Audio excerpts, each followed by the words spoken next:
بسم الله الرحمن الرحيم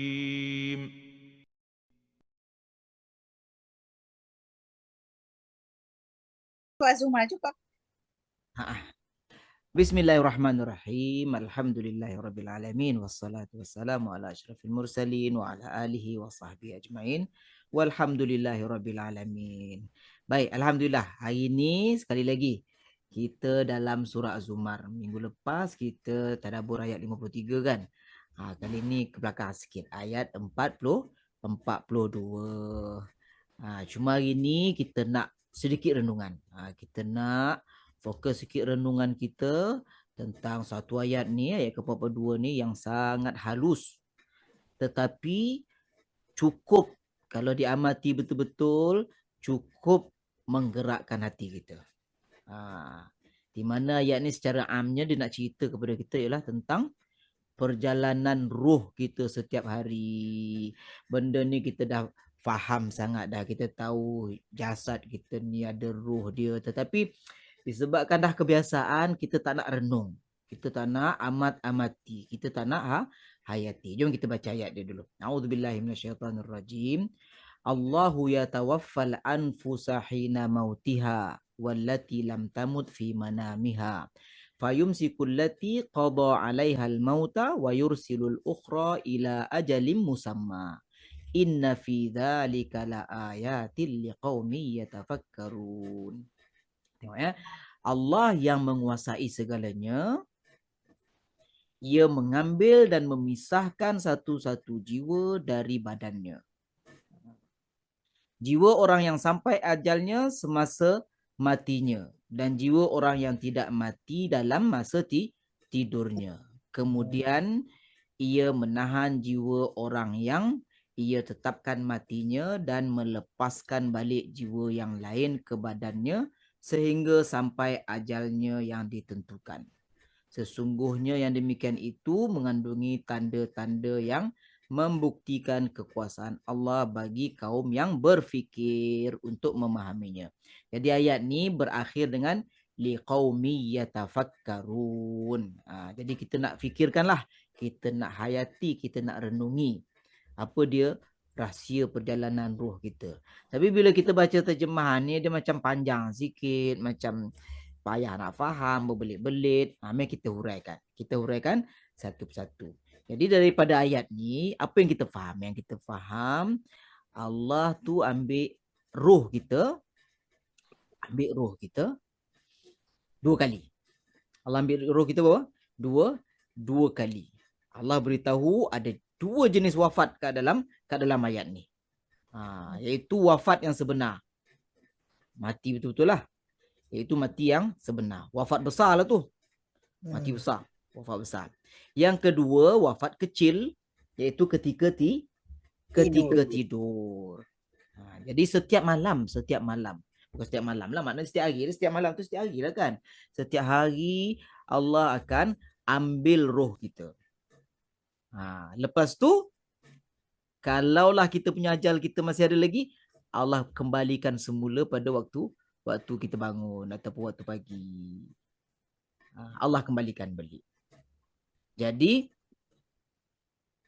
kita bangun pagi itu sebenarnya bukan, memang betul lah secara zahirnya kita nampak kalau kita yang jenis hidupkan alam ni sebab alam kita terbangunkan. Tu zahirnya saja. Tetapi hakikatnya yang kita bangun pagi itu sebab Allah yang bangunkan. Allah yang kembalikan roh kita tu. Pada waktu malam kita nak tidur, Haji Safia kan, Allah dah ambil dah roh kita. Tengok ajal kita sampai ke belum. Kalau belum sampai ajal kita, dikembalikanlah roh tu ke dalam jasad kita semula. Itu semua adalah kerana izin Allah. Bukan kerana alam ke, jam loceng ke yang gerakkan kita. Alhamdulillah, ajal kita tak sampai lagi, Allah kembalikan semula roh ke jasad kita, bangunlah kita. Nampak tak? Jadi rupanya tidur ni kita istilahnya kita tidur ni kita dah mayat dah sebenarnya, separuh mayat. Separuh kita dah separuh mayat dah. Sebab apa? Sebab kita tak sedar dah. Kita tak sedar dah hakikat apa yang terjadi di sekitar kita. Badan kita kaku, tak bergerak. Kalau gerak sikit-sikit je. Nampak tak? Macam mayat. Okay. Yalah, Dalam yalah. masa yang sama, kita tak berupaya nak mempertahankan diri. Cuba perhatikan orang tidur kan. Kita acah-acah nak pukul dia kan. Dia buat tak tahu. Dia tak mampu nak mempertahankan diri. Tiada kemampuan nak menguruskan kehidupan. Itu ibarat mati setengah dah tu. Dan ketika itu, waktu kita tidur tadi tu, nak bangun pagi tadi ni, Allah lah yang memutuskan dua perkara. Allah yang memutuskan dua perkara. Jika ajal kita tiba, Allah tak kembalikanlah roh tu. Allah tak kembalikanlah roh tu, meninggallah kita buat selama-lamanya. Tapi jika ajal kita tak sampai lagi, Allah kembalikan roh ke jasad kita semula. Nampak tak? Bukan kita yang buat keputusan tu. Bukan jam loceng yang membuat keputusan. Sebaliknya keputusan di tangan Allah yang memutuskan. Berdasarkan qada dan ketentuannya. Okey, ni dah sampai ajalnya ni. Balikkan semula. Tak perlulah kembalikan roh dia. Oh, yang ni belum sampai ajal lagi, dikembalikan rohnya. Begitu mudah bagi Allah nak menentukan kehidupan dan kematian seorang. Jadi apa yang kita boleh fahami kat sini? Apa yang kita boleh renungi? Apa yang kita boleh ambil pembelajaran? Maknanya selepas kita bangun tidur tu, biasanya kita cerita pagi lah. Memang betul ada yang tidur waktu siang, tidur waktu petang ke. Ni cerita tidur malam ni. Tidur malam ni ibarat separuh kematian dah lah tu. Jadi bila kita dapat bangun pagi itu adalah merupakan apa tu? Bila kita dapat bangun pagi tu, maknanya Allah dah bagi balik roh kita.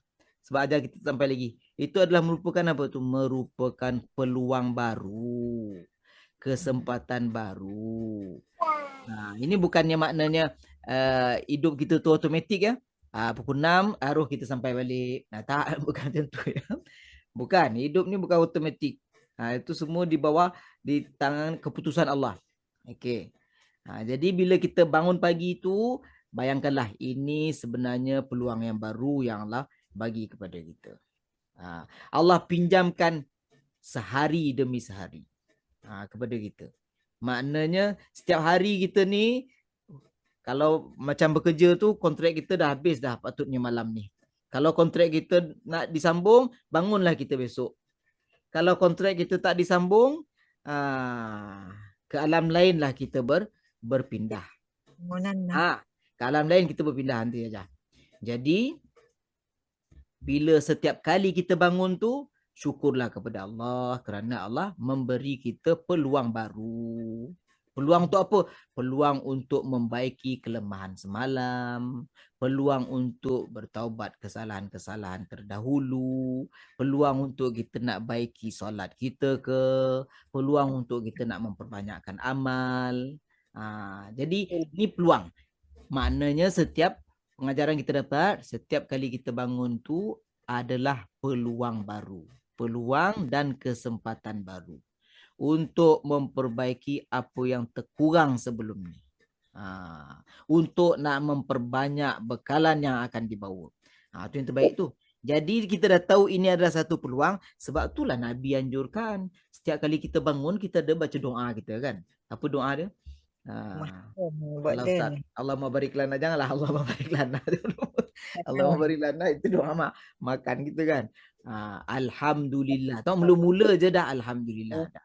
Alhamdulillahillazi ahyana ba'dama amatana wa ilaihin nusyur.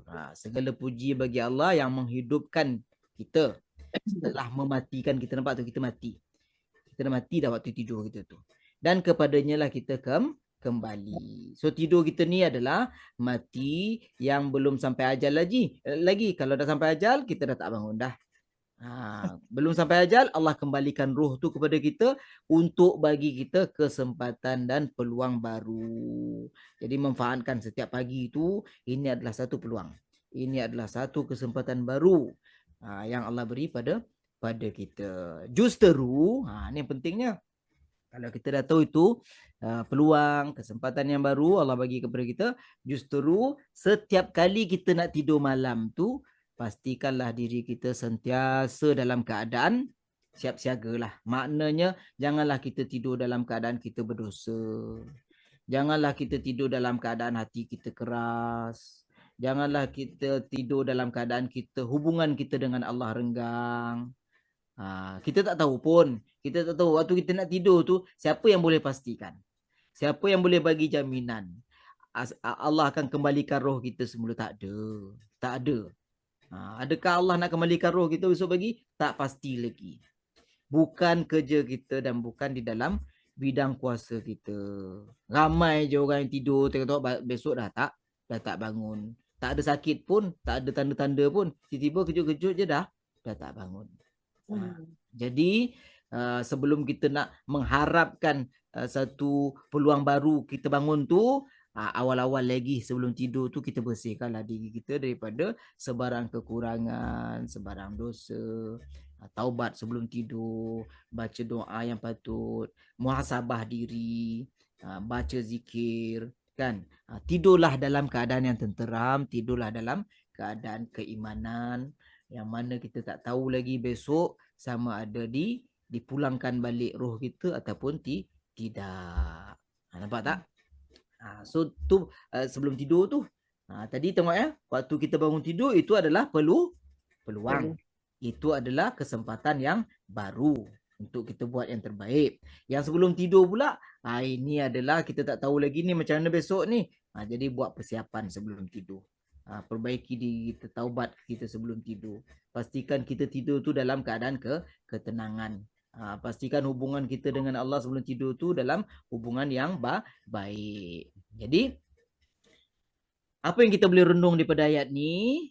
Hidup ni bukanlah hak kita. Kehidupan kita bukanlah hak kita. Bila-bila masa, khususnya ketika kita tidur, Allah dah cabut dah nyawa kita. Roh kita Allah dah cabut dah.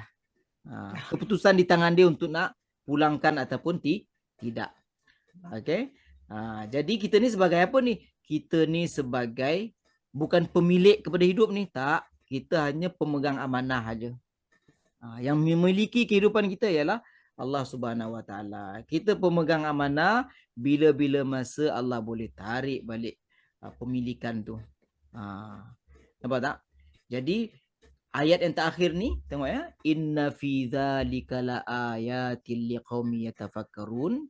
Ayat ni untuk siapa ni? Sesungguhnya yang demikian itu mengandungi tanda-tanda yang membuktikan kekuasaan Allah bagi kaum yang berfikir. Nampak tak? Ayat ni untuk siapa? Untuk orang yang berfikir. Bukan hanya baca je tau. Kalau kita baca je tu kita tak nampak lagi tu. Sebab tu dia diakhiri dengan liqaumi yatafakkarun. Untuk orang-orang yang berfikir. Ayat ni kena fikirkan. Bukan kena baca saja, difikirkan, dimengertikan.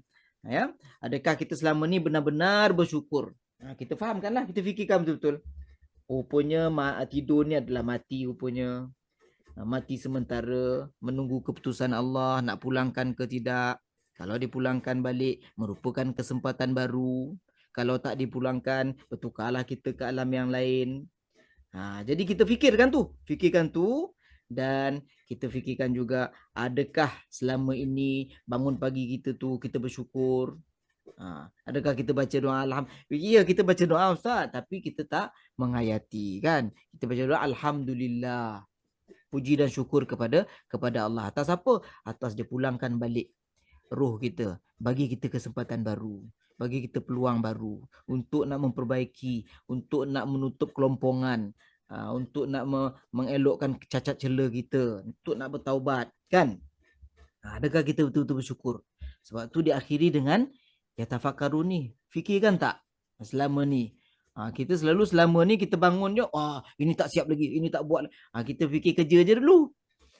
Tapi jarang kita fikirkan. Disuruh kita fikir ni yatafakkarun ni. Jarang kita fikir Allahu Akbar. Allah dah sambung nyawa kita hari ni. Allah bagi lagi kontrak nyawa pagi ni. So ini kontrak ni bukan milik kita ni.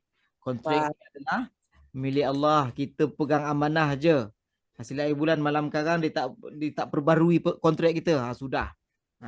Jadi kita sentiasa berwaspada. Okay. Untuk itu okey. Ini pun dah sampai pukul 11 dah ni. Jadi kita tengoklah beberapa pembelajaran yang kita boleh ambil untuk kehidupan ni. Apa yang kita nak buat? Sebelum tidur taubatlah dulu. Taubat ni tak semestinya kita nak panjang-panjang semain, tidak. Kita renungkan je apa kesalahan kita hari ni. Azam untuk tidak melakukannya. Kalau dapat kita iringi pula dengan solat taubat ke, itu adalah lebih baik. Itu satu. Taubat sebelum tidur. Kadang-kadang ada budaya-budaya kita ni, budaya yang baik tu kita kekalkan. Sebelum tidur, pandang orang sebelah, bermaaf-maafan dengan orang sebelah kan. Contohnya kan. Sesama anak beranak, bermaaf-maafan sebelum tidur. Itu adalah budaya yang baik, kita teruskan. Satu, sebelum tidur. Selepas tidur pula, bangun tidur, panjatkanlah kesyukuran kepada Allah yang telah kembalikan roh kita. Hargai setiap hari yang Allah kembalikan roh kita tu. Bayangkan itu ibarat kontrak pinjaman. Takut-takutkan kontrak kita tak disambung, macam mana keadaan kita. Okey. Janganlah kita bertangguh dalam melakukan amal kebajikan ataupun dalam melakukan taubat. Jangan bertangguh. Sebab setiap hari kontrak kita akan dilihat. Nak sambung ke tak sambung tu setiap hari. Bukan ada tempoh. Okey, jaminan 5 tahun. Okey, 5 tahun lah kita seronok-seronok. Oh, lambat lagi ni. Tak. Kontrak kita tu diperbaharui setiap hari. Jadi tak perlu tangguh. Tak perlu tangguh dalam melaksanakan amal baik. Tak perlu tangguh dalam kita bertaubat. Okey.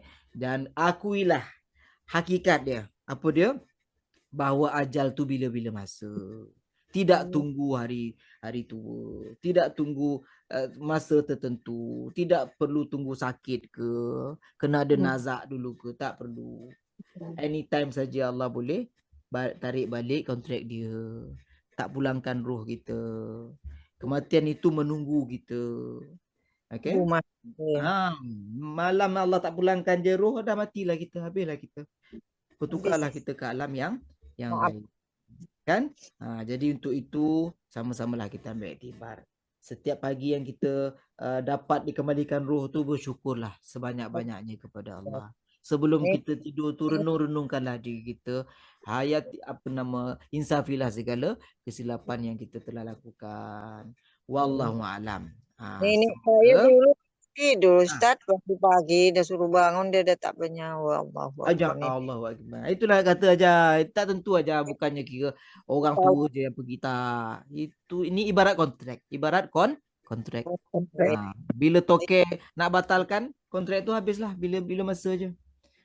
So kita berhati-hatilah, ambillah pembelajaran daripada ayat ni. Walaupun kita tahu cerita, tetapi kita kurang. Tu gesaan tu dekat ayat akhir tu. Liqaumi yatafakkarun. Kurang memikirkan perihal selok belok perjalanan roh kita ni setiap hari. Rupanya roh kita adalah pinjaman, keputusan di tangan pencipta, nak bagi balik ataupun tidak. Dibagi balik sebagai pemegang amanah saja, bukan kita pemilik roh tu. Untuk itu kita akhirilah sama-sama kelas kita ini, sesi tadabbur kita dengan tasbih kafarah dan suratul As. Subhanakallahumma wa bihamdik, nashhadu an la ilaha illa ant, nastaghfiruka wa natubu ilaik. Bismillahirrahmanirrahim. Wal 'asr innal insana lafi khusr illa alladhina amanu wa 'amilus salihati wa tawasaw bil haqq wa tawasaw bis sabr. Wassalamualaikum warahmatullahi wabarakatuh. Waalaikumsalam. Terima kasih Ustaz. Sama-sama. Semuanya. Alhamdulillah.